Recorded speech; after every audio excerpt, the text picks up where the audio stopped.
Welcome to this practical workshop on website building and management. In this series, we're going to walk through the real-world process of editing a website using Elementor, auditing your site's performance, understanding content structure for SEO, and handling form submissions properly. This is hands-on, practical knowledge drawn from a live class session, so let's dive right in. Here's a quick overview of what this session covers. We'll start with how to edit pages using Elementor, including common issues students run into. Then we'll look at final adjustments instructors recommend during a live site review.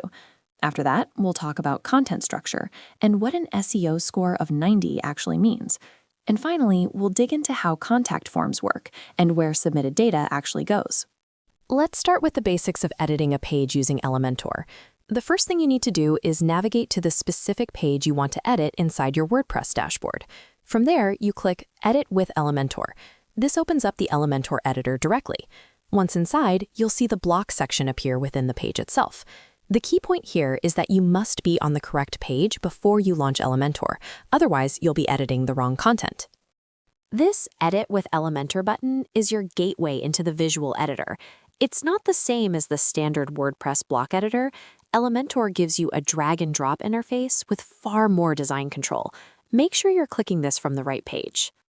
One of the most common issues students face is opening Elementor and finding that the options panel just doesn't appear.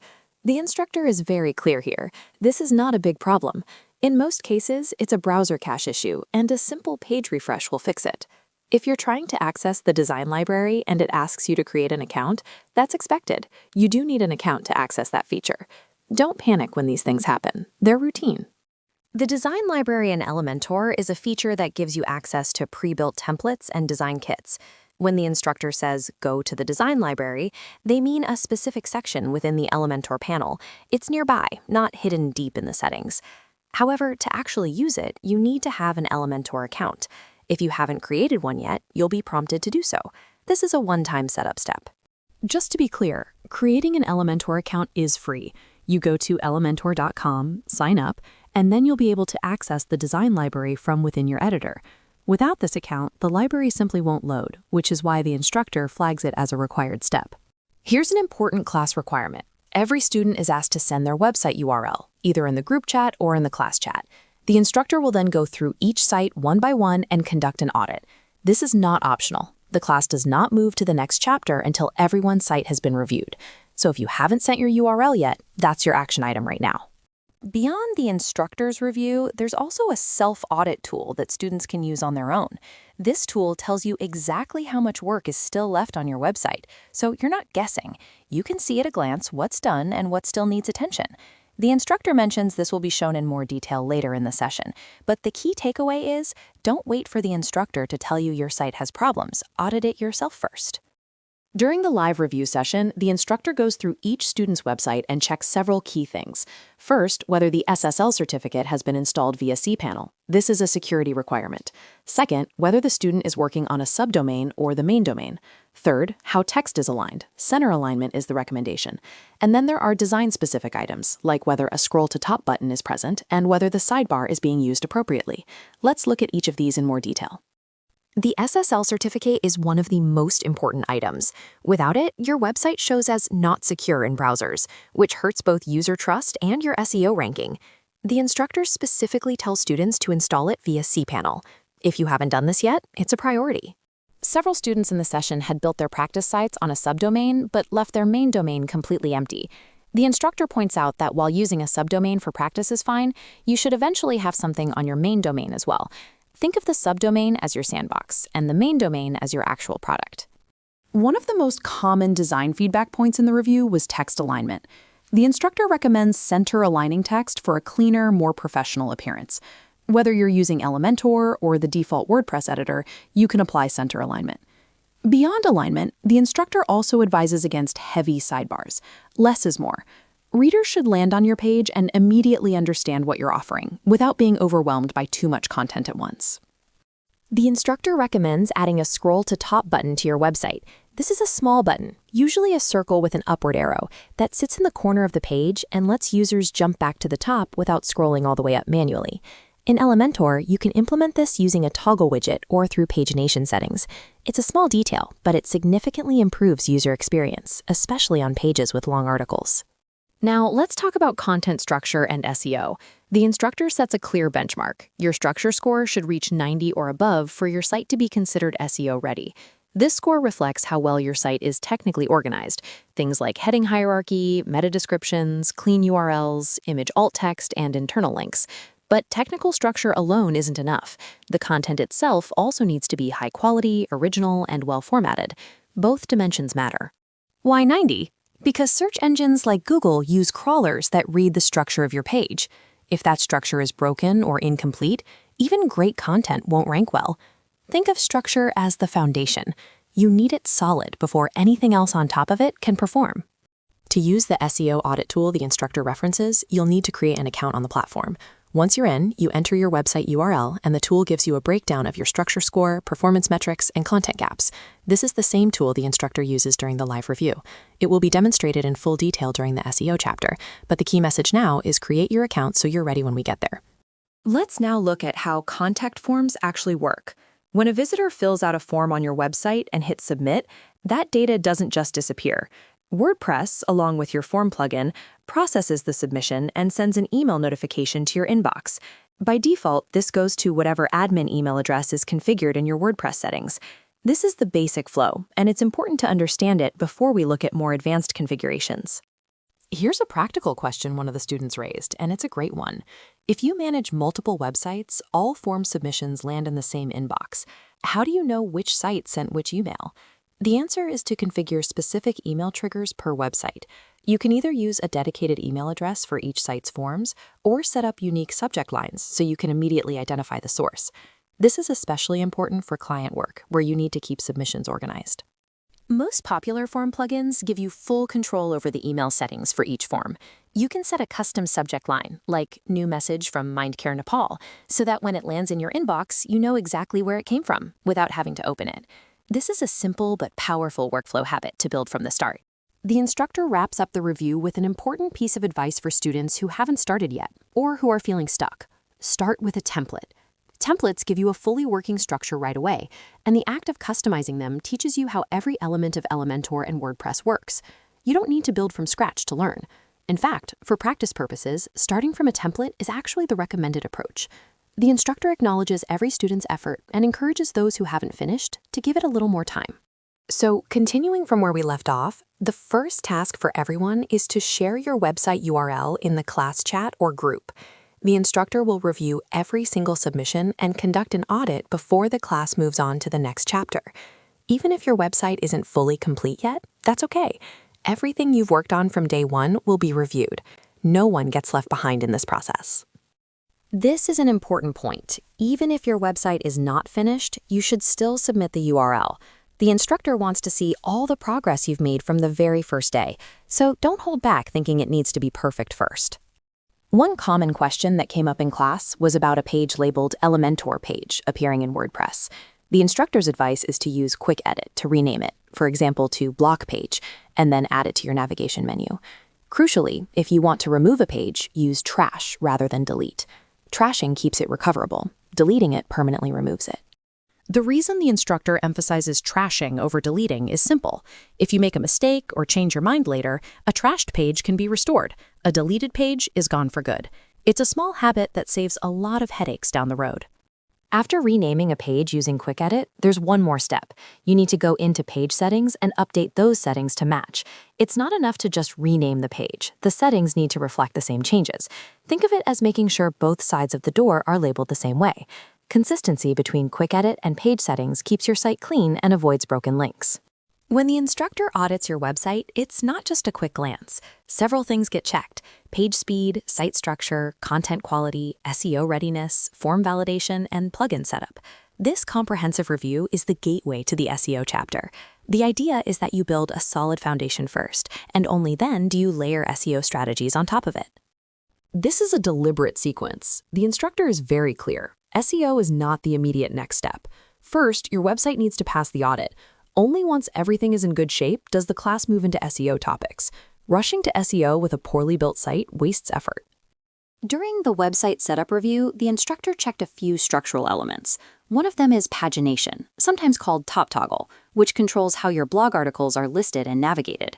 If you have multiple articles, pagination lets users move between pages cleanly.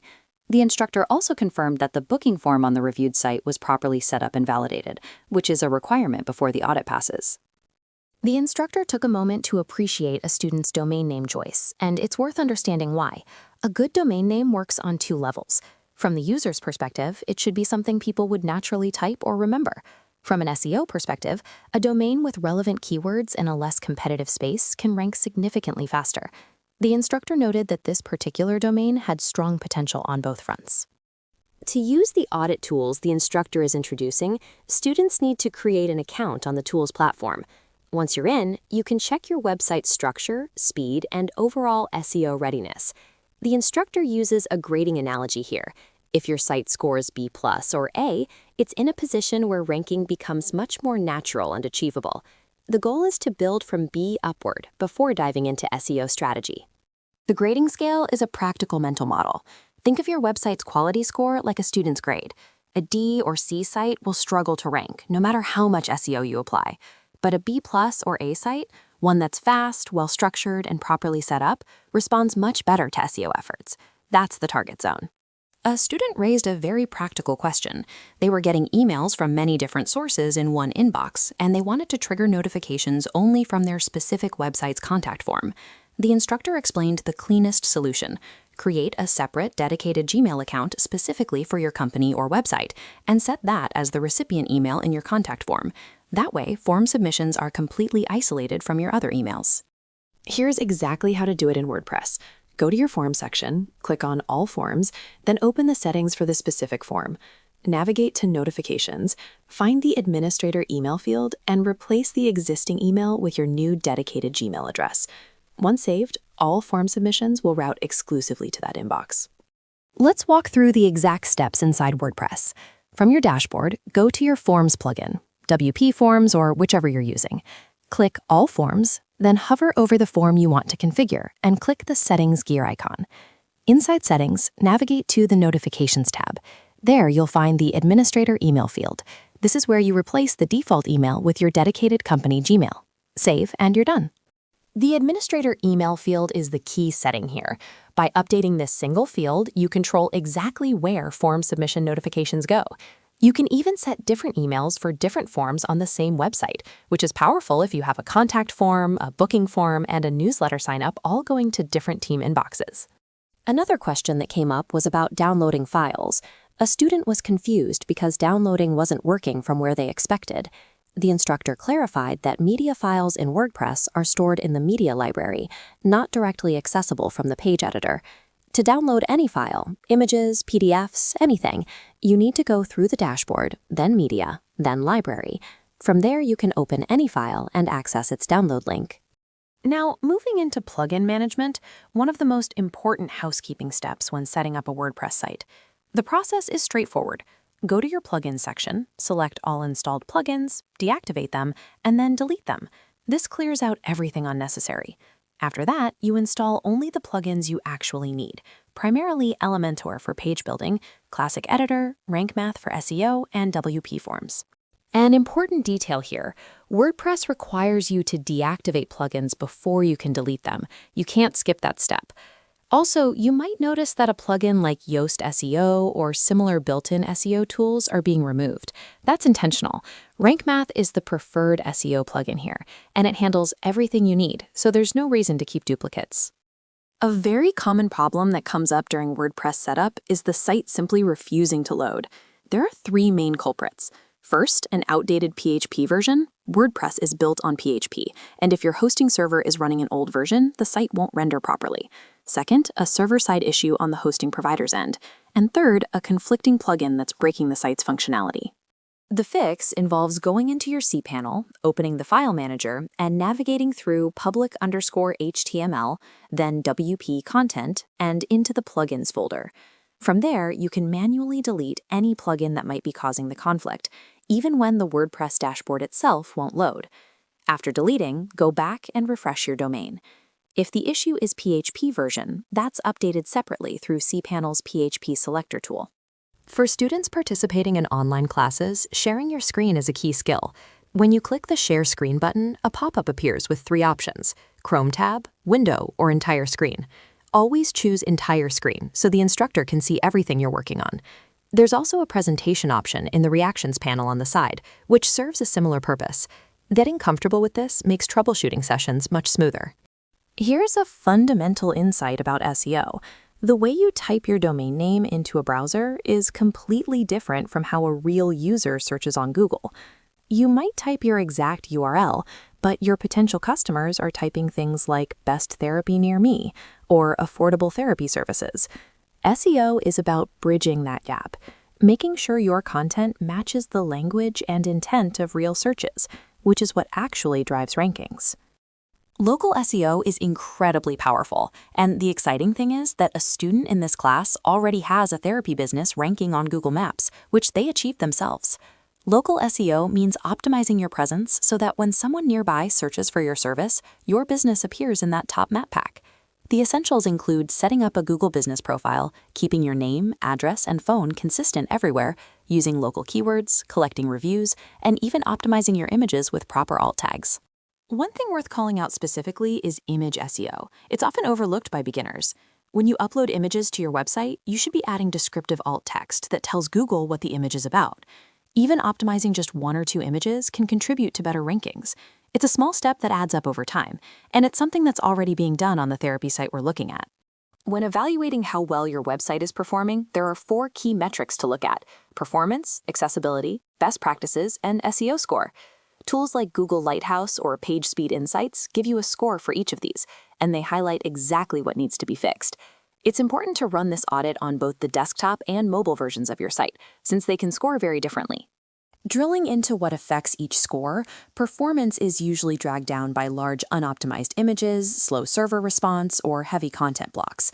The SEO score suffers from missing meta tags, broken links, or poor heading structure. Accessibility issues often come from missing alt text or poor color contrast. 2 specific metrics that come up frequently are LCP, largest contentful paint, and FCP, first contentful paint, which measure how fast your page visually loads for a user. Here's a practical ranking strategy. When you're building out your content, don't immediately chase the most competitive keywords. Think of keyword difficulty like school grades.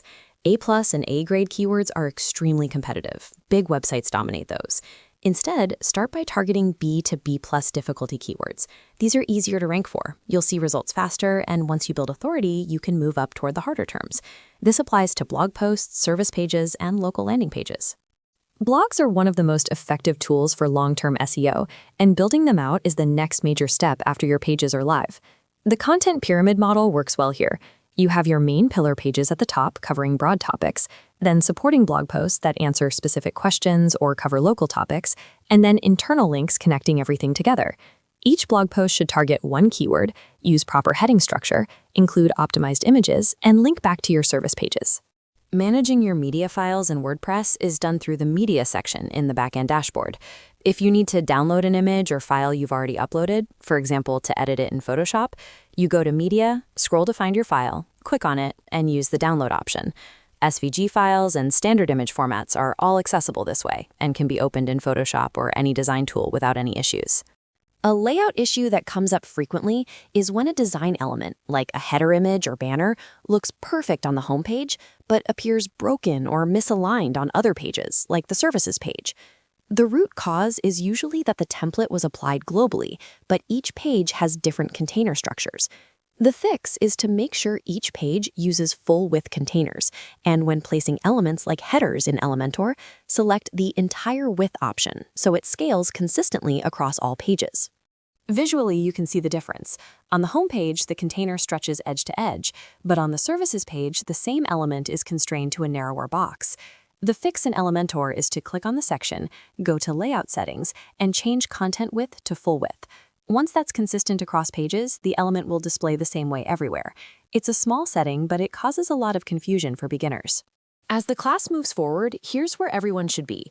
By this point, you should have your domain and hosting set up, WordPress installed, plugins cleaned up and replaced with the required ones, and your homepage and service pages built out with content. Coming up next, the focus shifts to a deep SEO audit, fixing all the issues flagged by performance tools, building out blog content, and making sure the site is fully responsive on mobile. Once your site is ready, share the URL in the group for feedback. Picking up right where we left off, the instructor wants to make sure everyone stays engaged with the website building portion of this course, even if it feels a bit tedious. The reason is simple. Digital marketing is the core topic here, and building a solid website is the foundation everything else rests on. So don't skip this part. The instructor reminds everyone that domain and hosting can be obtained for free. There's no cost barrier here. If you haven't set yours up yet, don't worry, there's still time. And importantly, the class won't rush ahead to the next topic until every student has a fully built website. Nobody gets left behind on this step. Think of this as a direct action item. The instructor has even provided a guide on how to get your free domain and hosting. Make sure you follow through. This is a prerequisite before the course moves forward. Now let's talk about image SEO. The instructor reviewed a student's website and noticed they had already started working on image optimization, adding a photo and beginning to apply SEO practices to it. This is great progress. Optimizing even 1 or 2 images properly signals to search engines what your page is about and improves your overall ranking. When we talk about image SEO, we mean things like giving your image a descriptive file name, writing meaningful alt text, and making sure the image isn't so large that it slows down your page. These small steps compound into real search engine visibility.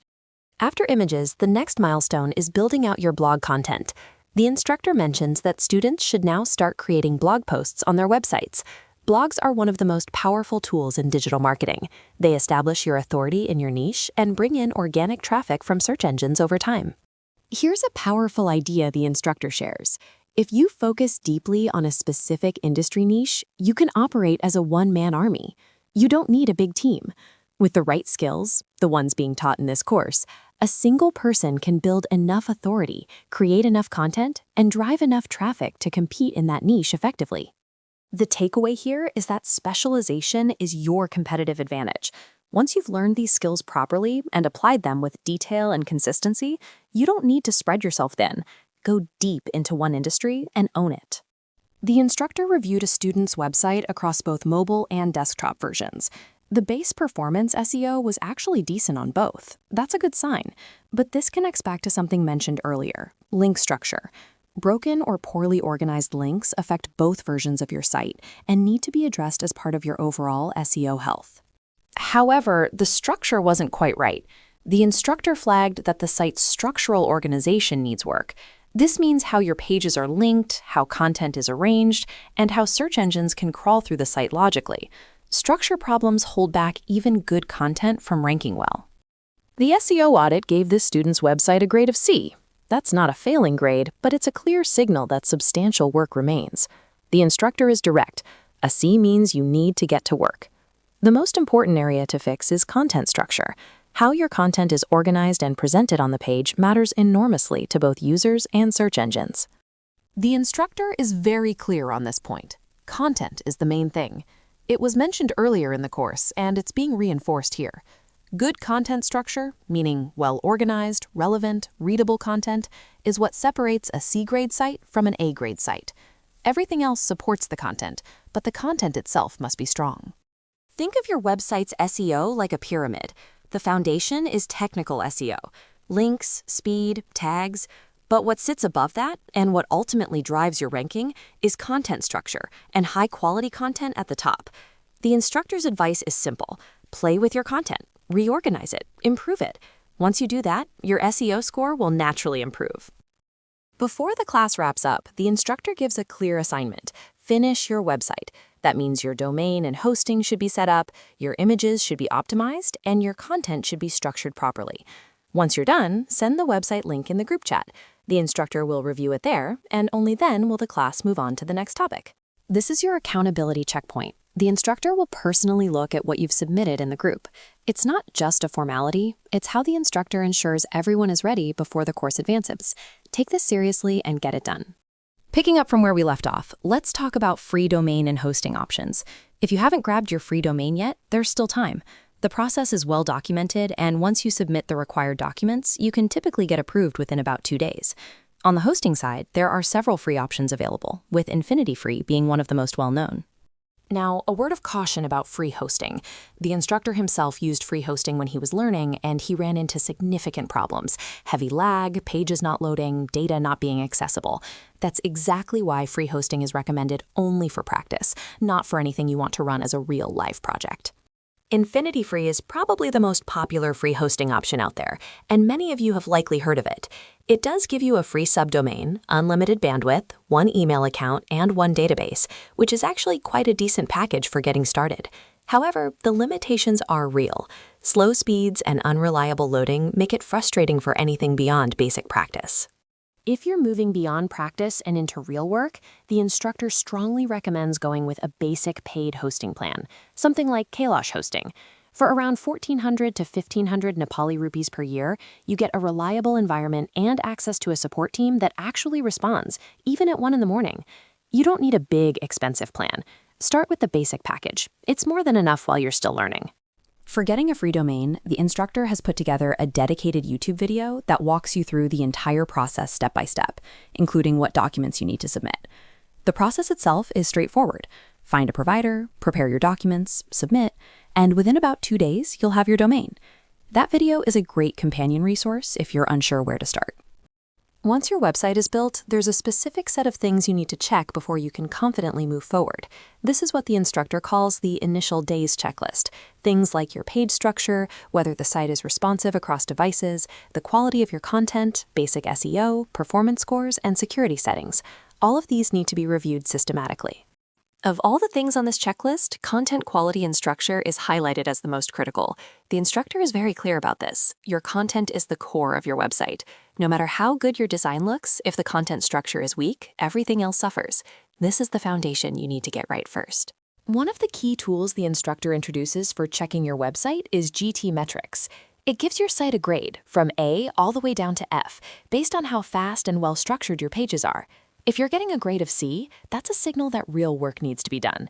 The instructor uses this as one of the primary diagnostic tools in the early stages of a project. A grade of C on GT Metrics isn't something you can ignore and move past. It directly tells you that your content structure and page optimization need attention. The instructor is explicit. You don't move on to the next topic or the next phase of the project until these scores improve. Fix the foundation first. Here's an important perspective the instructor shares about this industry. Web development, and specifically this kind of work, is one of the few fields where a single person, a so-called one-man army, can genuinely handle everything from domain setup to content to SEO to performance optimization. But that only becomes possible once you've built deep, detailed knowledge across all these areas. That's exactly what this course is building toward. The instructor introduces 2 essential auditing tools to use during any website project. First is GT Metrics, which you've just seen. It grades your site's performance and structure. Second is the browser's built-in Inspect tool, which lets you dig into the actual code and diagnose issues in real time. Together, these 2 tools give you a comprehensive picture of what's working and what needs fixing. Coming up, the instructor will walk through how to use the Inspect tool hands-on. So once your website is built, there are several critical things you need to review before moving on to anything else. The instructor walks through 5 key checkpoints, starting with your content quality, then looking at how many pages you have and how they're structured, whether internal links are in place, how your tags and headings are set up, and finally, whether the site is responsive and user-friendly across all devices. Content comes first, always. Before anything technical, the question is the content on your website actually good? Is it relevant, clear, and organized in a way that makes sense to a visitor?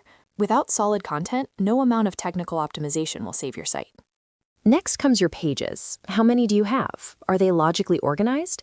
The structure of your website, how pages relate to each other, is fundamental to both user experience and how search engines understand your site. A messy structure means visitors and search bots both get confused. Internal links are the connections between your pages.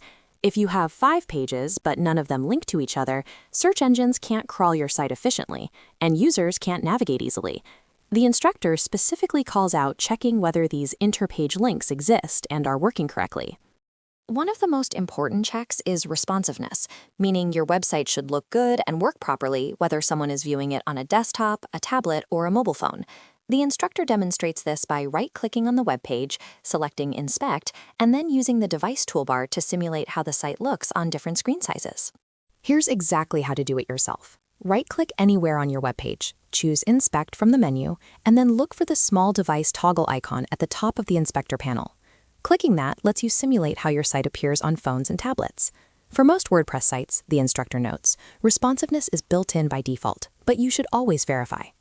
Beyond just checking responsiveness, the instructor emphasizes the importance of mapping your website, understanding what stage it's at, what pages exist, and how they connect.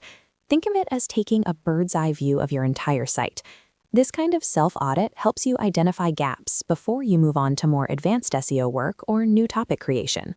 Now let's talk tools.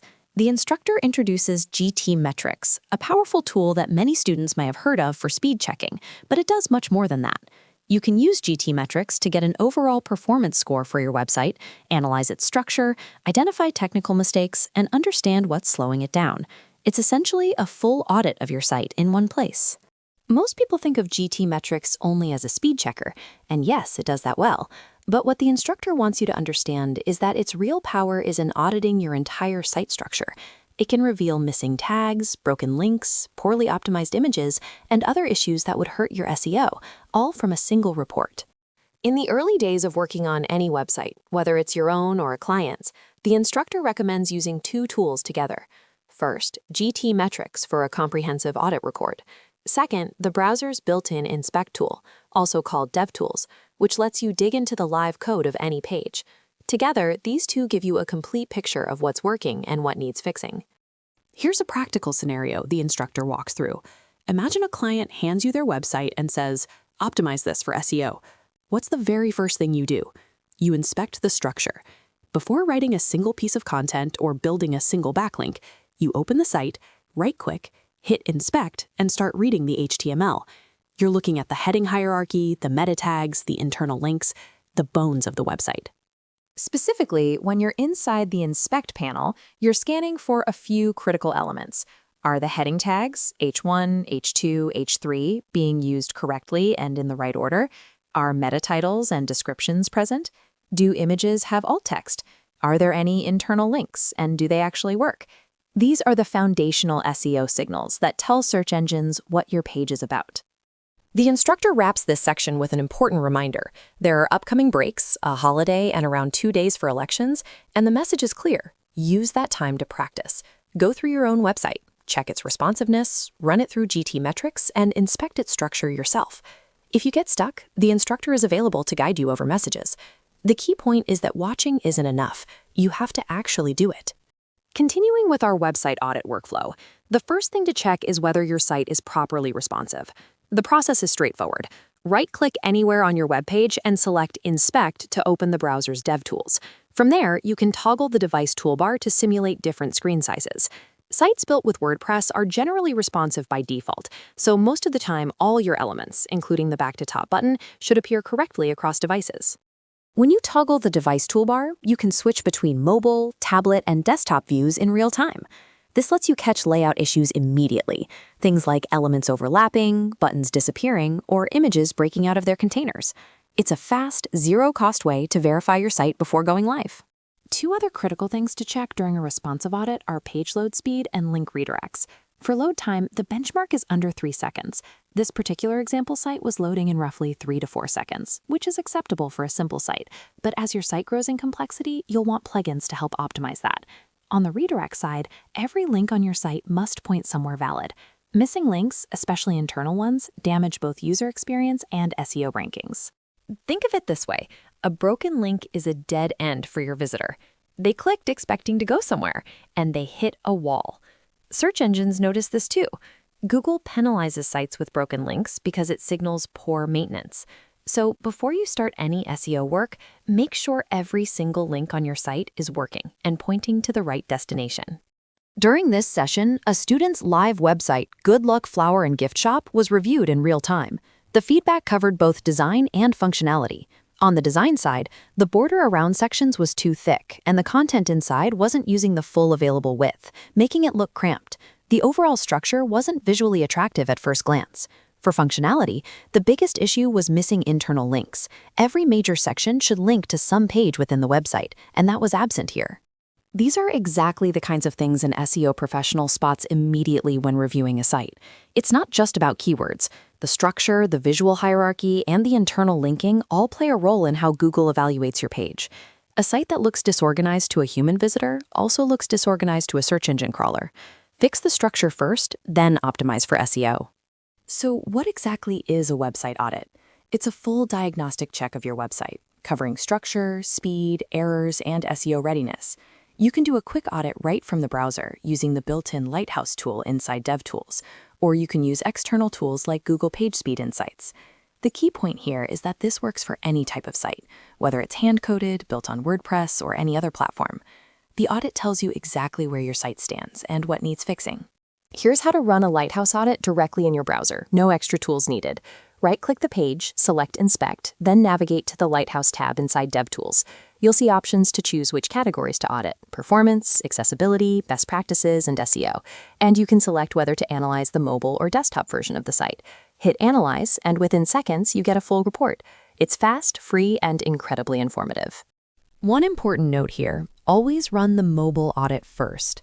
Google uses mobile-first indexing, meaning it primarily uses the mobile version of your site to determine your ranking. If your mobile performance score is low, your overall SEO ranking suffers regardless of how well your desktop version performs. So make mobile your priority when reviewing Lighthouse results. Once the audit runs, you'll see 4 score circles: performance, accessibility, best practices, and SEO, each scored from 0 to 100. Green means good, orange means needs improvement, and red means critical issues. Now, if your site is still under development, don't panic when you see a lot of errors. That's completely normal. As you complete the backend work and add content, those errors will resolve. The audit is most useful as a final checklist before launch. Each of these 4 scores measures something specific. Performance is about how fast your page loads and renders. SEO checks your meta tags, heading structure, and link health. Accessibility ensures your site works for users with disabilities, things like image alt text and color contrast. And best practices covers technical hygiene, whether you're using HTTPS, avoiding deprecated code, and not throwing errors in the browser console. All 4 matter for a well-rounded, rankable website. Before doing any keyword research or link building, a professional SEO expert always starts with structure analysis. This means scrolling through the website and inspecting its HTML to understand how it's organized. Is the heading hierarchy correct? Are there redirect issues? Are internal links in place? Are images optimized? A skilled SEO practitioner can spot most of these problems just by browsing the site, because a well-structured site feels right, and a poorly structured one immediately raises red flags. One of the most common structural mistakes is improper heading hierarchy. Every page should have exactly one H1 tag. That's your main title. Then H2 tags for major sections, H3 for subsections, and so on. Breaking this hierarchy, for example, jumping from H1 directly to H4 or using multiple H1 tags, confuses search engine crawlers. They rely on this structure to understand what your page is about and how to index it correctly. In this session, a student's website received a grade of C from the audit tool.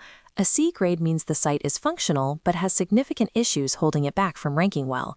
The 3 main problem areas are almost always the same: speed, the site is loading too slowly; content, the pages don't have enough quality, relevant content; and structure, things like missing meta tags, broken links, or incorrect heading hierarchy.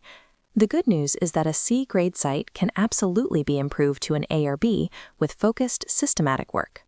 Page load speed is one of the direct ranking factors in Google's algorithm. The standard benchmark is 3 seconds. Your page should fully load within 3 seconds. Under 1 second is excellent. 1 to 3 seconds is good. 3 to 5 is borderline acceptable. And anything beyond 5 seconds will actively hurt your ranking. For WordPress sites, the fastest way to improve load speed is by installing a caching plugin. These plugins store a pre-built version of your pages, so the server doesn't have to rebuild them from scratch every time someone visits. Throughout this session, one theme kept coming up: content. Content is the single most important factor in SEO. You can have perfect technical structure, lightning-fast load speed, and flawless redirects. But if your pages don't have quality, relevant, well-structured content, you will not rank.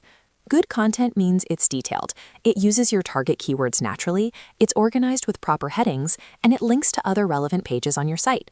Thin content, pages with just a few sentences, is one of the most common reasons sites fail to rank. Here's an important advantage of building with WordPress. A significant portion of on-page SEO is handled automatically. When you use Elementor to build your pages and Rank Math to manage your SEO settings, the plugin takes care of meta tags, sitemaps, schema markup, and heading structure for you.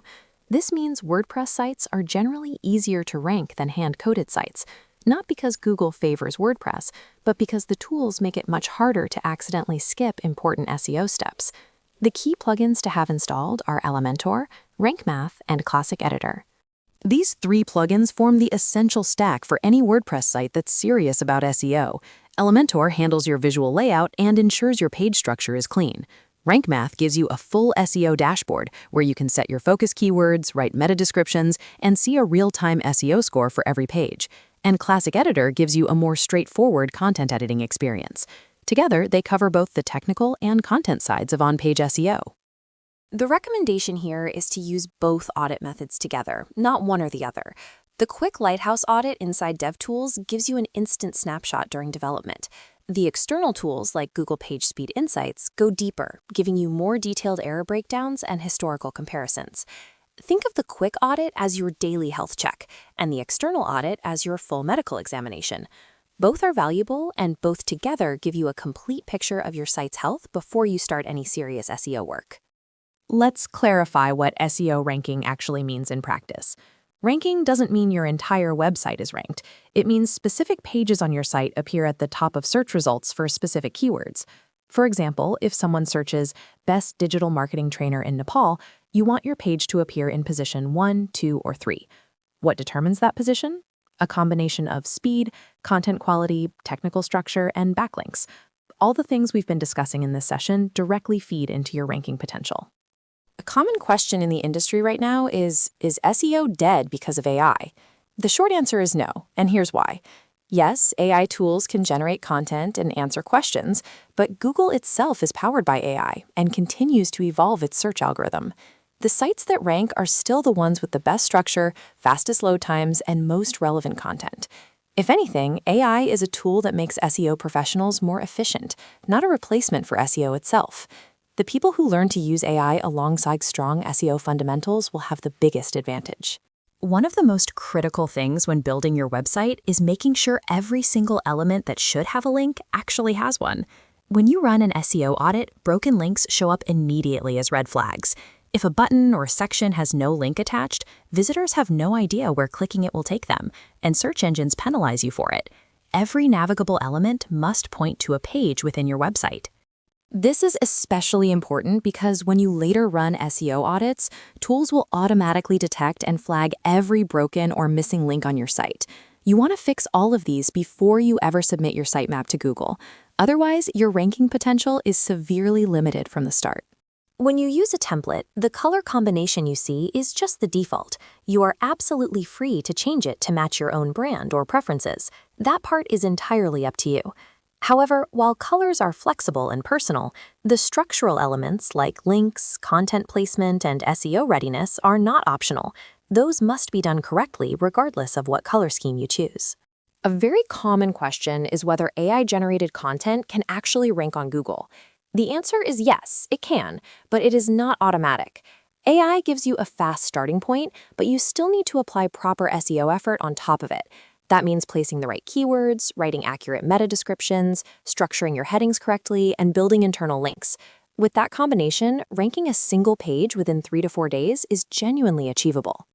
There is also a strategy called using a master prompt, where you direct the AI to generate content in a way that reflects your own expertise and effort.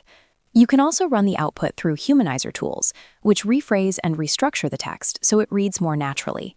This makes the content both more engaging for readers and more acceptable to search engine algorithms. If your built-in WordPress contact form is causing issues, like broken links or login page redirects, a very clean and reliable alternative is Google Forms. Everyone with a Gmail account already has access to it. You create the form, add the fields you need, like full name, phone, and email, set them as required so no one can skip them, publish it, and then simply copy that link into your website. It is stable, free, and will not break your SEO audit. When a visitor fills out and submits your contact form, where does that data go? By default, with Google Forms, every submission is sent directly to your Gmail as an email notification. Responses are also automatically saved in a linked Google Sheet, giving you a clean spreadsheet of all your leads. This is important. Make sure your data path is clearly defined. Mixing your authentication credentials with your data storage, like sending Google sign-in data into the same sheet as form responses, creates confusion and bugs. Setting up Google sign-in authentication on WordPress involves several steps, and each one must be completed correctly. You need to create OAuth credentials in Google Cloud Console, verify your domain, and link your privacy policy and terms and conditions pages. Google requires these before approving your app for public use. If the sign-in button is not appearing after all this, the most common culprit is that the database path is not properly configured, meaning the system does not know where to store the authenticated user data. Your privacy policy and terms and conditions pages should live in your website's footer. That is the standard placement users expect. To do this in WordPress, you first create individual pages for each document, then go to Appearance, then Menus, and add those pages to your footer menu. You do not need to build a special footer page from scratch. WordPress handles this through the menu system. Once linked in the footer, they appear site-wide automatically. When you audit a website using performance tools, you get a grade that reflects how well optimized it is. A grade of C with a performance score of just 6 out of 100 tells you the site is far from ready for serious SEO. The structure score, however, is already close to 90, which is the minimum target for SEO readiness. The biggest factor dragging scores down is usually a lack of content. Once you add quality, keyword-rich content, all these metrics improve significantly. If you inspect the source code of your website and find that your head section is missing meta descriptions, keyword tags, and open graph tags, your site is essentially invisible to search engines. Every single page needs its own meta description, not just the homepage. When you change the description in one place, ideally it should update everywhere through a dynamic system. This is standard SEO practice, and for developers with a technical background, setting this up properly in the code gives you a major ranking advantage. A professional approach here is to build your meta description system dynamically. Instead of manually updating each page's meta tag separately, you configure your code so that when a client or content manager updates the page description in the CMS, that change automatically reflects in the HTML head tag. This is the kind of technical SEO standard that separates beginner sites from professional ones. When building pages in Elementor, the first thing you need to do before adding any content is set up your canvas correctly. Go to Page Settings, change the layout to Canvas, and your page becomes a full-width blank slate. No header, no footer getting in the way. Then you add a container, set it to full width, and start nesting your content inside. This structure gives you complete control over every pixel of your layout, which is exactly what professional landing pages require. Canva and Elementor are not competing tools. They complement each other beautifully. You use Canva to design your visual assets, like hero sections, banners, or decorative backgrounds, and then you bring those designs into Elementor as background images or image elements. The standard website width in Canva is 1280 pixels, which matches the full width setting in Elementor. Download your design from Canva, upload it through Elementor's background image option, and position it exactly where you want it. A practical tip: if you need to replace an existing image on your website but are not sure what size it is, right-click the image, open it in a new tab, and the browser will display its exact pixel dimensions. You can then create a new design in Canva at exactly that size, ensuring your replacement fits perfectly without any stretching or cropping issues. There is an important distinction between building a website for yourself as a learning exercise and building one for a paying client. For personal projects, portfolios, or practice, using a template is perfectly fine and helps you learn quickly. But when an industry-level client asks you to build their website, you should build from scratch. It takes more time, but it produces a cleaner, more customizable, and more SEO-friendly result, and it demonstrates real skill to your client. Keeping your plugin stack lean is critical for site performance. The core plugins you need are Elementor for page building, Rank Math for SEO, and Classic Editor for content management. For forms, either use a lightweight form plugin or simply link to a Google form as discussed. Avoid the temptation to install every plugin you come across. Each one adds load time and potential conflicts. Test each plugin before committing, and always prefer built-in solutions over third-party ones when available. Your hosting choice depends on what you are building. For code-based projects, especially if you have an IT background and are writing your own HTML, CSS, and JavaScript, GitHub Pages is the best free option and gives you clean, fast hosting with version control built in. For WordPress learning projects, Infinity Free works fine. But for any real client work or production website, invest in a paid server. The performance difference is significant and directly affects your SEO rankings. A very common mistake found in multiple student websites is leaving the default WordPress admin URL intact. That means your login page is sitting at yoursite.com/wp-admin, which is publicly known and a major security vulnerability. Any bot or hacker knows exactly where to find your login page. You must change this before your site goes live. You can do this through a security plugin or by modifying your permalink settings. This is a basic but critical step in WordPress security. Your SSL certificate is what puts the S in HTTPS. It encrypts data between your server and your visitors' browsers. Without it, browsers display a not secure warning that immediately destroys visitor trust. Google also uses HTTPS as a ranking signal, so sites without SSL are pushed down in search results. More practically, Google's authentication services, like Sign In with Google, will not function properly unless your site has a valid SSL certificate installed and active. Good website design is not about being flashy. It is about being clean and functional. A clean layout keeps visitors on the page longer, which reduces your bounce rate and signals to Google that your content is valuable. Every section should have a clear purpose. The Hero section hooks the visitor, the Services section informs them, Testimonials build trust, and the Footer provides navigation and legal links. Mobile responsiveness is non-negotiable. Most of your traffic will come from phones. Images are one of the most overlooked SEO opportunities on a website. Every image you upload has a file name and an alt text field, both of which are read by search engines. If your image is named something like IMG 2024-0301, Google learns nothing from it. But if it is named Digital Marketing Nepal Service, that is a keyword signal. Fill in the alt text for every single image on your site, compress them for faster loading, and you will see measurable improvements in your SEO performance. Before the next class, which will focus on full website SEO, make sure you have completed these foundational tasks. Fix every broken link, add your legal pages to the footer, fill in meta descriptions for every page, and get your contact form working through Google Forms. These are not optional cleanup tasks. They are prerequisites for SEO to work at all. Come to the next class with your website structurally complete, so we can focus entirely on optimization. Today covered a lot of ground, from fixing broken links and setting up secure authentication to understanding how AI content fits into an SEO strategy and how to use Elementor and Canva together effectively. The core message is this: a technically sound website is the foundation everything else is built on. You cannot rank a broken website. Get the structure right first, then layer your content and SEO strategy on top. Keep practicing, keep iterating, and the results will follow.